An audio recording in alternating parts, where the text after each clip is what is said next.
7 things you should know about a colonoscopy and colon health. The Centers for Disease Control and Prevention, CDC, have stated that the second leading cause of cancer-related deaths in America is colon cancer. This is why it is important to do tests for prevention of this type of cancer. According to stats collected by the Surveillance Epidemiology and End Results Study Program of the National Cancer Institute, over 50,000 people are estimated to die in 2017 from colon cancer. If you have any symptoms related to the disease, you should be screened by a doctor right away. Keep watching to find out some more information about colonoscopy's colon cancer and what you should say to your doctor before a colonoscopy.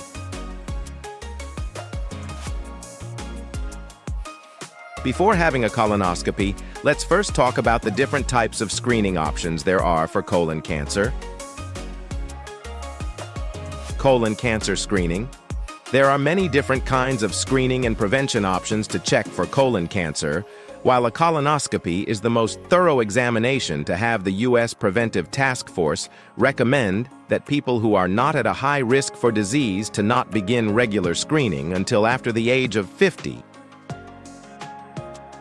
According to a study done by researcher Kristen Sheffield, an assistant professor of surgery at the University of Texas, more than 30% of colonoscopies performed in Texas via Medicare claims were potentially inappropriate to screening guidelines. Other screening options for prevention of colon cancer include fecal occult blood test and flexible sigmoidoscopy.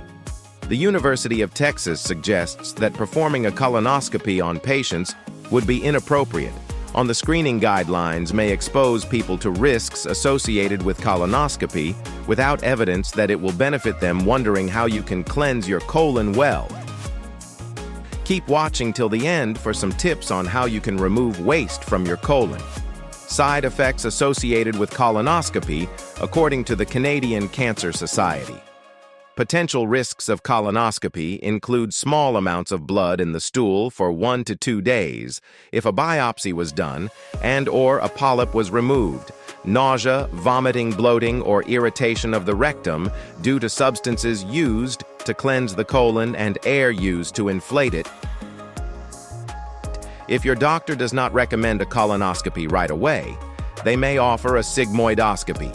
This procedure is similar to a colonoscopy in that they both use a thin, flexible tube with a camera at the end to examine the colon. But the sigmoidoscopy examines only the lower third of the colon. A colonoscopy examines the entire colon. A fecal occult blood test will be recommended by doctors to check for blood in the patient's stool. If blood is present, the doctor will most likely recommend a sigmoidoscopy or a colonoscopy. Uncommon but serious colonoscopy complications. According to the Canadian Cancer Society, uncommon but serious complications from colonoscopy may include bowel perforation, heavy bleeding, or an allergic reaction to the medication used for sedation. Inappropriate colonoscopies are harmful, according to the study performed by the University of Texas mentioned earlier in this story. Inappropriate colonoscopies are not harmful to patients. They simply offer no benefit and are a bad waste of valuable hospital resources and time. What should you say to your doctor if you are getting a colonoscopy? According to the Canadian Cancer Society, the best thing to do is to ask as many questions about how you should prepare. You should ask what the procedure is like, how long it will take, and how you should prepare for it. You should also ask what you should and shouldn't eat before the procedure. If you're getting a colonoscopy, your doctor will advise you what you need to do to prepare for it. The Canadian Cancer Society says they most likely will recommend you skip dinner and breakfast before the procedure. They may also say to try to consume between 2 and 4 liters of liquid that contains laxatives and electrolytes. Now that you know some more information about colonoscopies, here are some tips on how you can remove waste from your colon. A detox, aside from taking good bacteria and probiotics such as yogurt, kefir, and kombucha, You can also participate in a detox. A detox is a method used to decipher which types of foods cause digestive issues.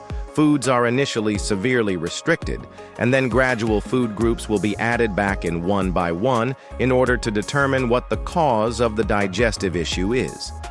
For instance, if you suspect that seafood is the reason why you have digestive issues, then remove them from your diet for a week. If no issues arise within that week, maybe add in one specific type of seafood.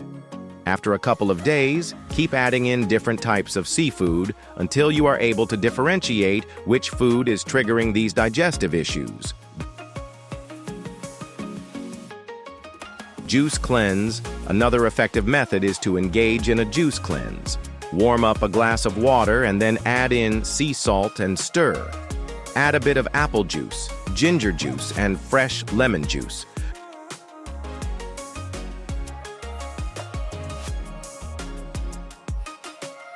Drink this concoction first thing in the morning on an empty stomach, and then once again just before a light lunch. Consume it one more time, sometime in the afternoon before partaking in these cleanses or detoxes. Make sure that you are properly hydrated on a daily basis, and that your diet has a healthy combination of fats, proteins, and carbs, and don't forget your fiber. The colon is an integral part of the human body. It not only processes food and discharges waste, but it also ensures that all toxins, chemicals, and bad bacteria get funneled out of the body. Furthermore, they ensure that the healthy nutrients and vitamins from foods get absorbed by the body. If the digestive tract or the colon isn't functioning properly, then that could have a lot of deleterious effects on the human body. These unhealthy toxins will not be excreted from the body and thus will sit stagnant in the gut.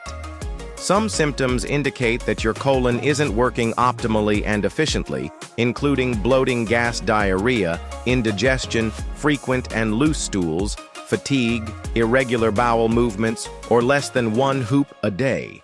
If you have more than one of these symptoms, then it could be an indication of colon or digestive issues.